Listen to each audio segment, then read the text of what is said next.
In this video, we're going to demonstrate the junk bank technique.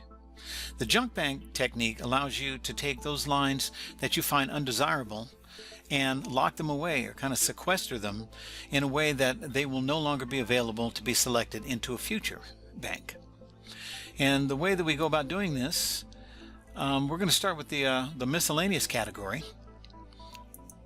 And we'll scroll down, and let's say that we really don't like to fly red eyes. So we're going to select that criteria, and for this example I'm going to say I want all of my line to have red eyes. I click OK, and now bank 1 contains those 17 lines that are red eye flying. Now I'm going to go ahead and name this bank junk.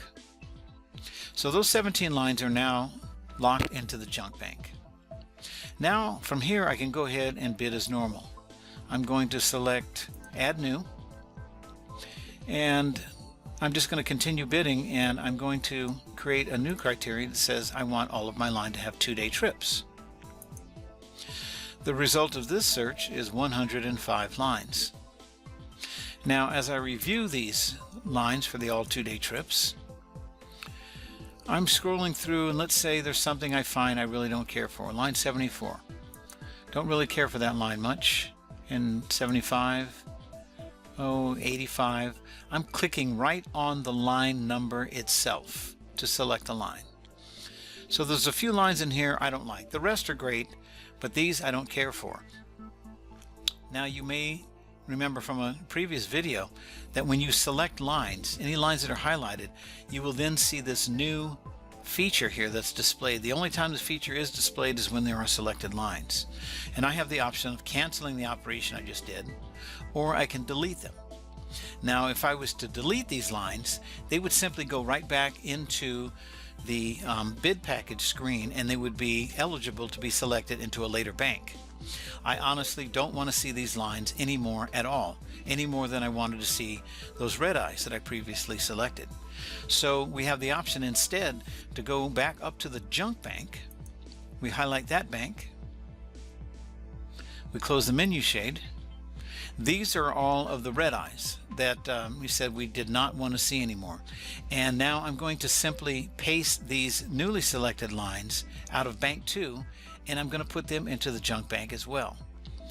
Now the technique for pasting lines that have been selected is to click right on one of these little thin blue lines that separate the lines of flying.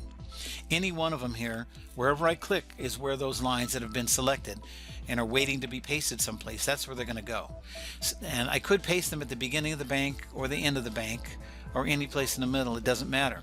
Because this is a junk bank, it really does not matter where I paste them, because these lines are not going to be in consideration for bidding bid anyway. So I'm going to go ahead and just click here and paste those lines. Now you can see the ones that I had selected, 74, 75, 85, etc., have now all been pasted into the junk bank. And you can remember originally we had 17 lines in the junk bank. Now there are 22 lines.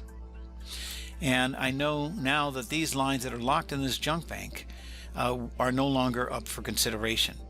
Now as I continue to add new banks and continue to bid, once I've selected all of my banks and all of my lines, I can then go ahead and highlight that junk bank and delete it.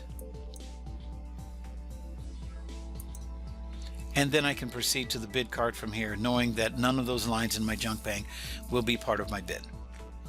And this concludes our video on using the junk bank.